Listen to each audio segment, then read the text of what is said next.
Nicole?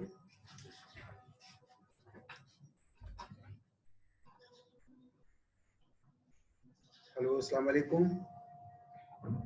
Can you hear me?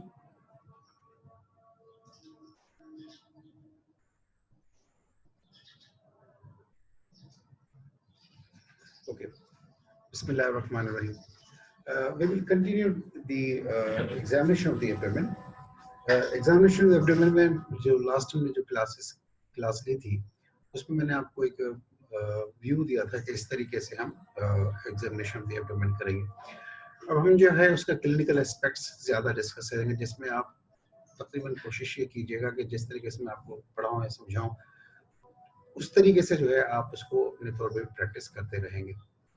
आज हम क्या करेंगे कि आज हम इंस्पेक्शन सिर्फ इंस्पेक्शन ही डिस्कस करेंगे उसके क्लिनिकल एस्पेक्ट्स अप्लाइड एस्पेक्ट के लिहाज से. ठीक है, तो पहले मैंने आपको अर्ज किया था कि जो clinical examination of the abdomen तो मुख्तलिफ तरीके से कई पेजेस में जो आपको मैंने जो दी थी वीडियो उसमें ये था उसने कहा कि जी पहले आप इंस्पेक्शन कर लें फिर आप जो है ऑस्कल्टेशन कर लें फिर आप उसके बाद जो है परकशन कर लें फिर आप पैल्पेशन कर लें.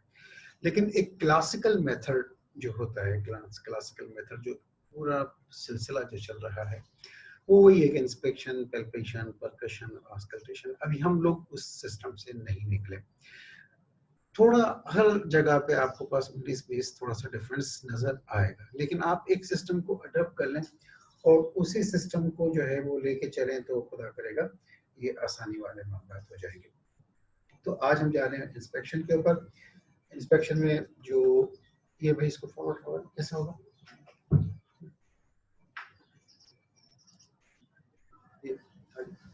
ये पहले हमने आपसे अर्ज किया कि व्हेन जब you are examining the patients for the inspection you must have the proper exposure. ठीक है, अब प्रॉपर एक्सपोजर जो हमारे पास जो मूवी मैंने आपको दी है उसमें जाहिर बात है फीमेल विल नॉट अलाउड कि इतना आप एक्सपोज करें. अगर आप फीमेल पेशेंट हैं तो आप ज़रूरत महसूस करते हैं तो आप उसको प्रॉपर एक्सपोजर कर सकते हैं. अदरवाइज पेशेंट की परमिशन इज वेरी इंपॉर्टेंट. तो proper exposure of the abdomen मैंने आपसे अर्ज किया था कि first you have to expose from the xiphisternum. ये एंगल ऑफ जो आपके पास जो स्टर्नल एंगल है वहां से ज़ीफी दिस वन जहाँ पे नोच बनती है that is on the in epigastrium that is below the nipple से लेके और आप उसको जो है inguinal एरिया तक एक्सपोज करें if patient allow. अगर नहीं तो आपने इसको जो है pubic symphysis तक इसको एक्सपोज करें. लेकिन उसमें मोडेस्टी आपकी modesty is very important. Patient का परमिशन इज बहुत इंपॉर्टेंट है. और दूसरे नंबर पे आइसोलेशन इज वेरी इंपॉर्टेंट. से फॉर एग्जांपल अगर आप मेल स्टूडेंट हैं और आप फीमेल पेशेंट का एग्जामिन कर रहे हैं और आप उसको एक्सपोज कर रहे हैं तो बेहतर ये है कि आपके साथ एक फीमेल अटेंडेंट होना जरूरी है. ठीक है, और अगर same thing with the male. ठीक है, लेकिन पेशेंट की परमिशन इज वेरी इंपॉर्टेंट कि क्या मेरा first you to introduce yourself कि मेरा नाम डॉक्टर अकबर मेमन है.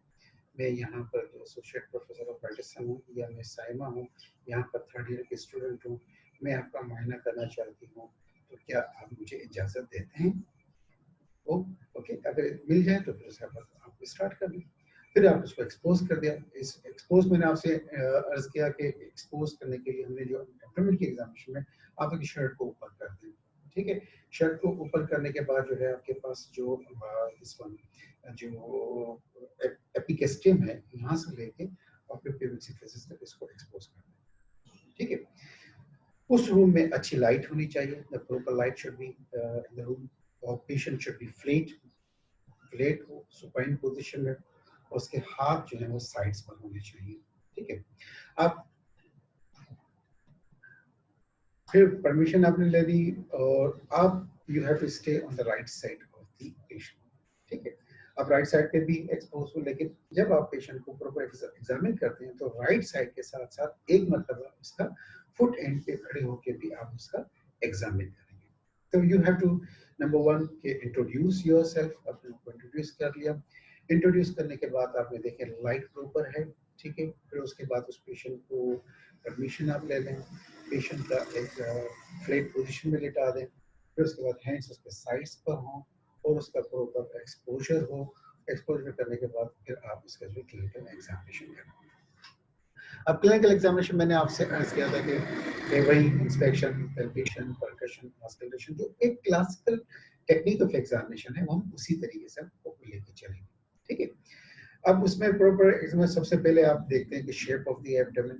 शेप ऑफ द एब्डोमेन जितने आप एब्डोमेन देखेंगे तो वेरीज आपको समझना, जो पहले किसी किताब में हम लोग पढ़ते थे कि जब नॉर्मल एब्डोमेन इज स्केफॉइड, ऐसा होता नहीं है। नॉर्मल थोड़ा सा डिस्टेंडेड होता है, एब्डोमेन थोड़ा सा बाहर की तरफ निकला होता है, प्रोट्रूडेड होता है थोड़ा सा। ठीक है से तो जितना आप नॉर्मल देखते रहेंगे उतना ही आपका नॉर्मल का कंसेप्ट क्लियर होता चला जाएगा। ठीक है, और शेप ऑफ द एब्डोमेन में आपने देखेंगे वेदर डिस्टेंडेड, क्या ये डिस्टेंडेड तो नहीं है, या शरंकन तो नहीं है, या संकन तो नहीं है। अब डिस्टेंडेड एब्डोमेन का मतलब ये है कि it may be distended throughout his whole control, पूरे का पूरा एब्डोमेन डिस्टेंडेड हो, बाहर की तरफ निकला हुआ हो, या इट माइट बी पॉसिबल कि सिर्फ इसके फ्लैंक्स जो हैं, जो इसकी साइड्स हैं वो फुल हैं। तो आप उस पे कमेंट्स करते हैं। और इट इज स्केफाइड से क्या ऐसा तो नहीं कि डिप्रेस एब्डोमेन है, सेंटर में इसको डिप्रेस है। तो वो तमाम सिचुएशंस कि जो कि आमतौर पे जहन में रखें कि जो डिस्टेंडेड एब्डोमेन है उसमें सबसे इंपॉर्टेंट जो हमारे पास एब्डोमिनल एग्जामिनेशन होता है वो दैट इज अ फैटी। ठीक है, फैट तो नहीं है, ओबीस पेशेंट है या ओबीस फीमेल है या मेल है, ओबीस है, तो that whole distended it may be because of the fat. लेकिन उसी फेट में हमने डिफरेंशिएट करना है कि फेट के अलावा और क्या हो सकता है। माइट बी पॉसिबल फीमेल हो, प्रेग्नेंट हो, तो that mean fetus, that mean produces the distended abdomen, जो कि जनरलाइज डिस्टेंडेड हो सकती है। या उसमें आपके पास हो सकता है कि पेशेंट को कॉन्स्टिपेशन हो या ऑब्स्ट्रक्शन हो, उसकी वजह से abdomen because of the faeces the abdomen is distended, ये भी एक डिस्टेंडेड एब्डोमेन का काज हो सकता है। और it may be a flu, हो सकता है कि उसमें पेट में पानी हो या साइटिस हो, जिसमें माइट बी पॉसिबल। अब उसमें जो 4-5 चीजें हैं, चाहे फ्लैटस हो, फीसिस हो, फैटी हो, आपके पास जो है फ्लूइड हो, तो उसमें चीजों को एक जनरल लुक के साथ कंपेयर करना है। जैसे मिसाल के तौर पर एक पेशेंट जनरलाइज ओबीज है और उसका एब्डोमेन डिस्टेंडेड है, तो it is very much suggestive कि दैट इज अ फैट। तो उसी में आपने देखे कि पोजीशन ऑफ द अम्बिलिकस कैसी है और शेप ऑफ द अम्बिलिकस कैसी है। तो नॉर्मली अम्बिलिकस इज इन्वर्टेड, अंदर की तरफ है। तो अगर पेशेंट इज फैटी है और फैटी होने के बाद साथ साथ जो है क्या नाम इसका ओबीज है और इसके साथ अम्बिलिकस इन्वर्टेड, ये जो डिस्टेंडेड है it is very much suggestive कि ये इसका abdomen distended because of the fat. Female है, हिस्ट्री ऑफ एमेनोरिया है, प्रेगनेंसी है, तो उसमें भी डिस्टेंडेड हो सकता है। That distension is because of the fetus, वो बच्चे की वजह से। तो फीमेल का होना जरूरी है और अम्बिलिकस का इन्वर्टेड होना जरूरी है, हिस्ट्री ऑफ एमेनोरिया होना जरूरी है। तो it is very much suggestive. ठीक है, फिर उसके बाद आपके पास जो it may be because of the obstruction, से फॉर एग्जांपल पेशेंट सजेस्ट करता है कि आप जो है क्या इसका सब बहुत दिनों से जो गैसेस है, पेट फूल जाता है मेरा, और आप उसको एब्डोमेन को परकस करते हैं, परकस करने के बाद it is resonant in the centre और साइड पर भी रेजोनेंट है, अम्बिलिकस जो है वो इन्वर्टेड है। तो it may be because of this one है कि ये जो जो गैसेस हैं उसकी वजह से या फ्लैटस की वजह से दैट इज डिस्टेंडेड। या sometime it is because of the faeces, अगर पेशेंट इंटेस्टिनल ऑब्स्ट्रक्शन का है या वैसे कॉन्स्टिपेटेड पेशेंट हो तो मे बी एब्डोमेन में बी डिस्टेंडेड। लेकिन वो उसमें अगर आप शेप की तरफ जाएंगे ना तो आपके पास जैसे पेरिस्टाल्सिस यूं अप्स एंड डाउन होती रहती है, इसी तरीके फीसिल मटेरियल भी जो है इस अप्स एंड डाउन होता है। तो आपने ये देख लेना है कि भाई ये इंस्पेक्शन में ये डिस्टेंडेड इक्वली है, सेंट्रली है, पेरिफेरी है, या आपको अम्बिलिकस की शेप कैसी है। तो उसमें आप इंस्पेक्शन पे बहुत हद तक डिसाइड हो जाता है। नहीं तो से for example you need percussion, you need percussion. कभी कभी क्या होता है कि एक पर्टिकुलर एरिया जो होता है वो डिस्टेंडेड होता है। से फॉर एग्जांपल कहते हैं लीवर इज इनलार्ज, ठीक है, तो उसमें हमने देखना है कि वेदर वेदर लीवर जो है enlarge है तो एक एरिया इज डिस्टेंडेड. तो on inspection of the abdomen the right hypochondrium is distended या epigastrium is distended या general abdomen is distended. तो abdomen is generalized distended. ठीक है. एंड इस पे हो गया. फिर उसके बाद whether it is move with respiration और not. तो क्या ये पेट जो है जो डिस्टेंडेड है या डिस्टेंडेड नहीं भी है, क्या ये रेस्पिरेशन के साथ मूव कर रहा है या नहीं कर रहा. ठीक है. अच्छा, अगर ये एब्डोमेन के साथ मूव कर रहा है तो ये देखना पड़ेगा कि इक्वल ऑन बोथ साइड, दोनों तरफ बराबर बराबर मूव कर रहा है. ये ऐसा तो नहीं कि एक पार्ट थोड़ा सा कम मूव कर रहा है. से फॉर एग्जांपल वो पेशेंट्स के जिनको लोकलाइज कोई प्रॉब्लम है या अपेंडिसाइटिस का प्रॉब्लम है, तो इट माइट बी पॉसिबल कि that area is not move and move is not complete move with the respiration. या पेशेंट को जो है पेरिटोनाइटिस है, जनरलाइज पेरिटोनाइटिस है और वो एब्डोमेन इज नॉट मूव. तो अब उसमें आपका जहाँ स्पेसिफिक एब्डोमेन की है तो आपने जो हिस्ट्री के बाद आप एग्जामिनेशन तो हिस्ट्री में सजेस्ट कीजिए एब्डोमिनल पेन की हिस्ट्री हो, पूरा एब्डोमेन जो है it is not move with the respiration. That may be because of the peritonitis, generalized peritonitis. और पेशेंट को board like rigidity of patient है पता चले, लेकिन आप उसमें ये देख लिया. तो whether move with the respiration. तो उसी वक्त में अब थोड़ी सी प्रैक्टिस कर लेते हैं कि on inspection of the abdomen the abdomen is normal in shape or it is scaphoid in shape or it is distended in shape. ठीक है. and it is move with respiration, respiration के साथ move कर रहा है. अब उन्हीं चीजों में जैसे मिसाल के तौर पे इन दो डिफरेंशियल डायग्नोसिस पे अगर हम चले जाते हैं, शेप पे चले जाएं, अगर फ्लूइड है तो फिर हम जैसे बाद में भी डिस्कस करेंगे लास्ट क्लास में भी, तो we have to elicit the fluid thrill. और वो मैंने आपसे अर्ज किया था एब्डोमेन के एक तरफ पे आप हाथ रखे, दूसरी तरफ पे आप थोड़ा सा इसको ऐसे फिंगर से मूव करें तो वहां पे आपके पास वाइब्रेशन होगी, फील होगी. That is known as fluid thrill. और अम्लाइकस पे नजर रखेंगे. इफ अम्लाइकस इज इन्वर्टेड, बाहर की तरफ निकली हुई है, तो माइट बी पॉसिबल कि ये जो है दैट इज अ फ्लूइड. ठीक है. तो ये हमारे डायग्नोसिस बनना शुरू होते चले जाएंगे. या मिसाल के ओबीस पेशेंट है, अम्लाइकस इन्वर्टेड, आपने थ्रिल फील और आपने हाथ बीच में रखा और वो थ्रिल जो है वो गायब हो गई, तो that thrill is because of the fat. तो थ्रिल जो होगी वो आप सेंटर पे एब्डोमेन पे ऐसे हाथ रखते हैं ना, तो वो अगर खत्म हो जाती है, यहाँ पे आपने एक हाथ यहाँ पे रखा है और यहाँ से आपने किया और फिर से यहाँ पर हाथ रखवा, पेशेंट को यहाँ पे हाथ रख दें, तो दैट इज डिसअपियर. तो ये फैट है. तो फिर या पेशेंट जो है या प्रेग्नेंट लेडी है, वो भी हमें पता चल जाएगा मूवमेंट ऑफ द एब्डोमेन. और फिर we have to see this some movement in the abdomen. Particularly कोई पेरिस्टाल्सिस तो नजर नहीं आ रही. पेरिस्टाल्सिस का मतलब ये होगा जो इंटेस्टिनल मूवमेंट्स नॉर्मली होती है वो आपके पास नॉर्मल नजर नहीं आती. लेकिन अगर पेशेंट लीन एंड थिन है और कोई इंटेस्टाइन का कोई प्रॉब्लम है, पर्टिकुलर इंटेस्टाइनल ऑब्स्ट्रक्शन है, या तो उसमें आपके पास जो है एक पेरिस्टाल्सिस हमें नजर आएगी. जैसे मिसाल के तौर पे अगर किसी पेशेंट को पायलोरिक स्टेनोसिस हो जाती है तो आपको अपर एब्डोमेन में जो है वो मूव पेरिस्टाल्सिस नजर आएगी और दैट इज हेवी. फिर वापस यहाँ से स्टार्ट होगी और ये तो एक मरतबा अगर हम केस देख लेंगे तो हमारे लिए आसानी हो जाएगी. That is peristalsis movement. अब पेरिस्टाल्सिस कहाँ नजर आ रही है? वेदर एपिगेस्ट्रियम में नजर आ रही है, right side of the abdomen में नजर आ रही है, left side of the abdomen में नजर आ रही है, या सेंटर में नजर आ रही है. तो वो भी डिपेंड करता है कि किस जगह पे ऑब्स्ट्रक्शन है. तो proximal to that area will move और distal to that area is not move. और मूवमेंट भी जो होगी वो बिल्कुल एक ऐसा लगेगा आपके पास कोई इंटेस्टाइन जो है ऐसे करके वो मूव होती हुई नजर आएगी. तो पेरिस्टाल्सिस वेव्स भी नजर आ जाएगी. तो अगर हम इन तीन चीजों की फाइंडिंग को एक वर्ड देना चाहें तो हम कह सकते हैं कि on the examination of the abdomen, on inspection the abdomen is normal shape, it is moved with the respiration and there is no peristalsis movement is noted in this patient. तो ये आपके पास प्रेजेंटेशन का case है. ठीक है. फिर उसके बाद विजिबल पल्सेशंस. तो अगर मिसाल के तौर पे आप देखेंगे, अगर लीन एंड थीन पेशेंट होगा तो आपके पास एपिगेस्ट्री में वैसे ही पल्सेशन नजर आती है। तो sometime in a normal person या एंग्शियस पेशेंट में अगर लीन एंड थीन है तो आपके पास you may see the pulsation in the epigastrium. तो वो आपके पास एपिगेस्ट्री में जो है पल्सेशन नजर आती है। वो माइट बी पॉसिबल कि ये नॉर्मल वेरिएंट हो, या हो सकता है समटाइम ए सिचुएशन होती है जहाँ पे जो एब्डोमेन एबोटा जो है दैट इज डायलेट हो जाता है, तो उसको हम कहते हैं एन्यूरिज्म, एब्डोमिनल एन्यूरिज्म।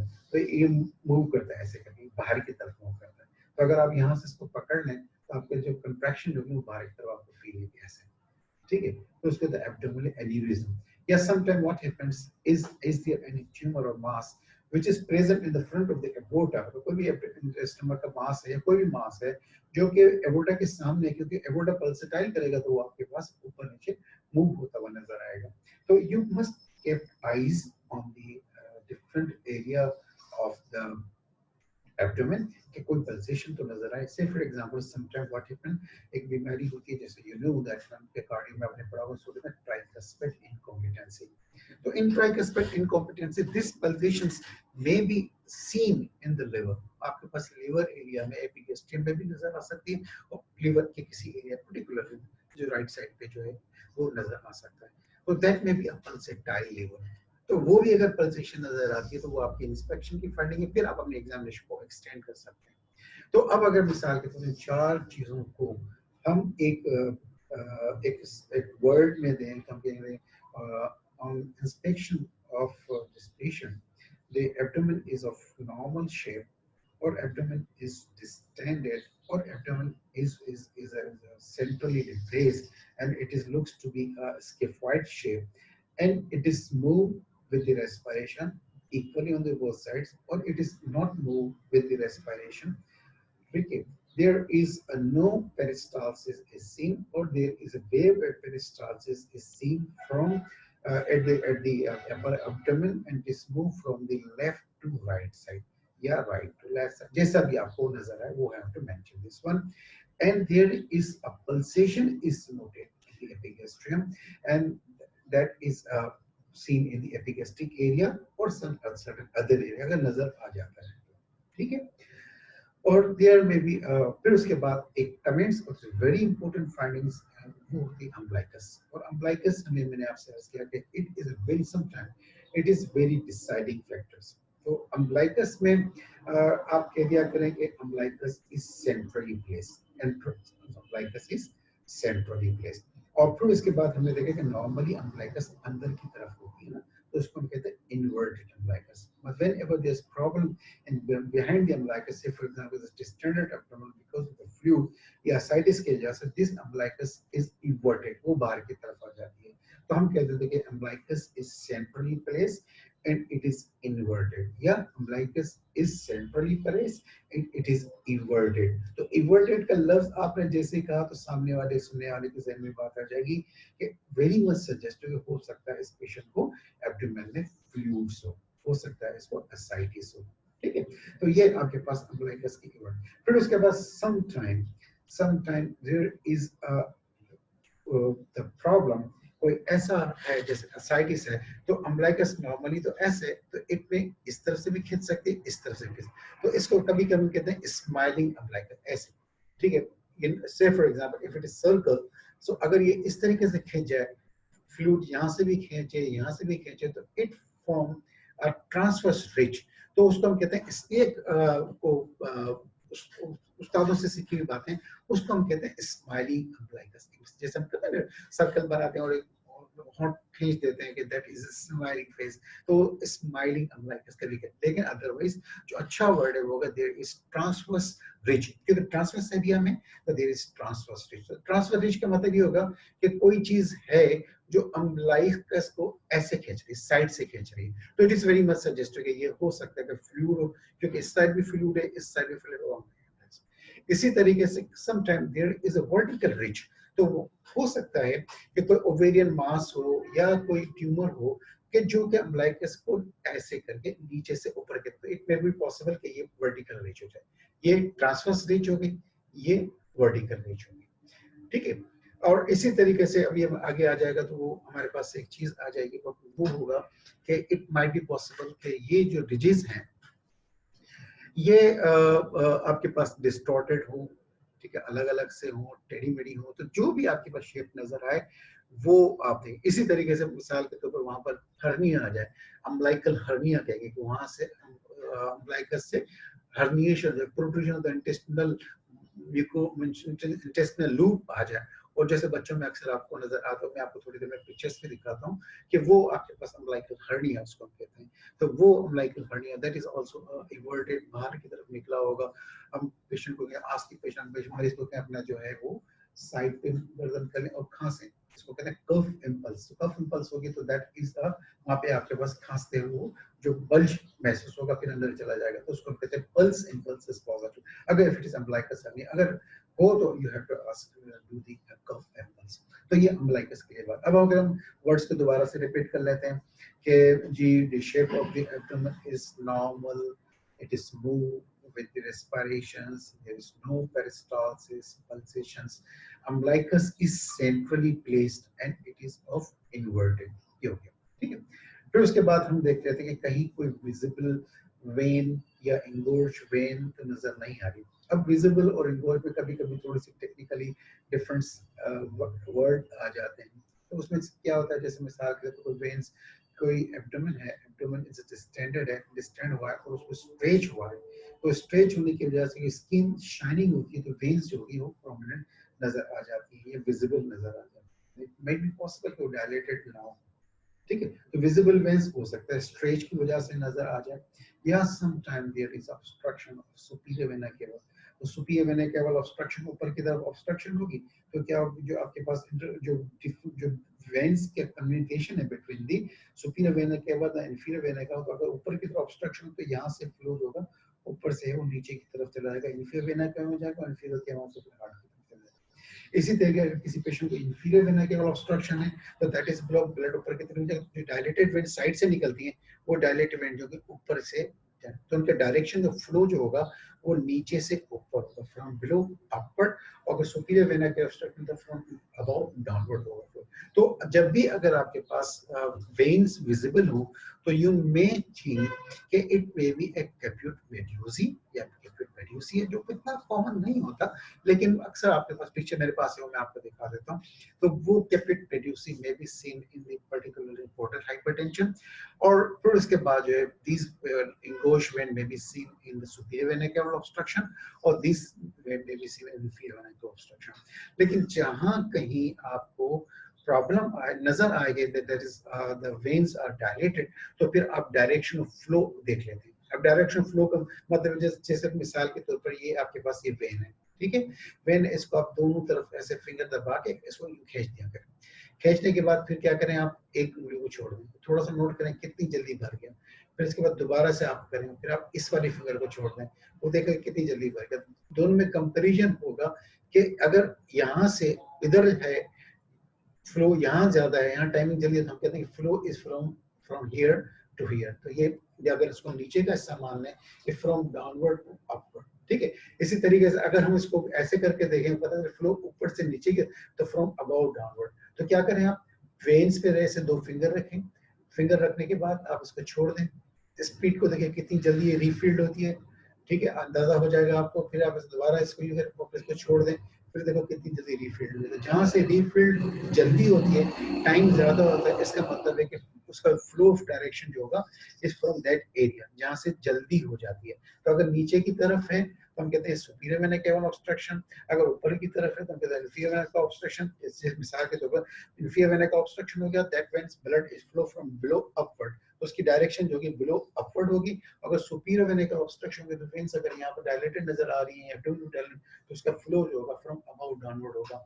और अगर मिसाल के तौर पे ये फ्लो जो पोर्टल हाइपरटेंशन की वजह से है, तो वो उसमें direction of flow away from the umbilicus, away from the umbilicus का मतलब ये हो गया कि अगर आप उसको हील करेंगे above the umbilicus it is above, और below the umbilicus it is below. तो अगर अबव द अम्बिलिकस हम उसको करेंगे, रिफिल करेंगे और फिर डायरेक्शन फ्लो को देखेंगे तो it is away from the umbilicus. तो ऊपर वाली ऊपर की तरफ जाएगी, नीचे वाली नीचे की तरफ जाएगी। तो ये कहते हैं कि बाई डायरेक्शनल फ्लो या अवे फ्रॉम द अम्बिलिकस। तो that is occurs in portal hypertension.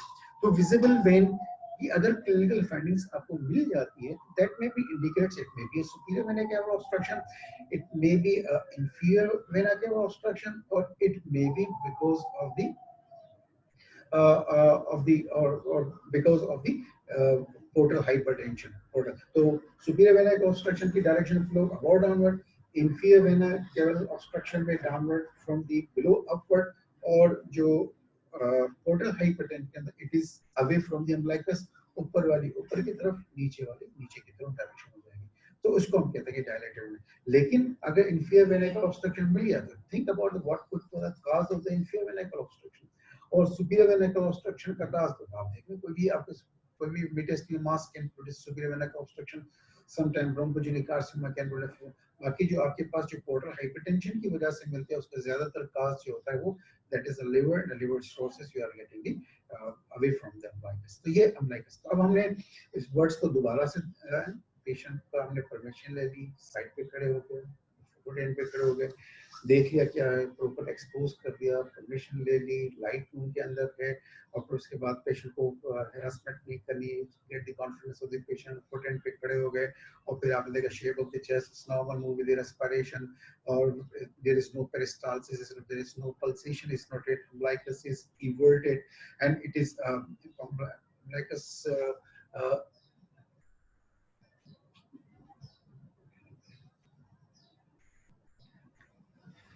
yes, somebody has mentioned that you have to get the dummy cases.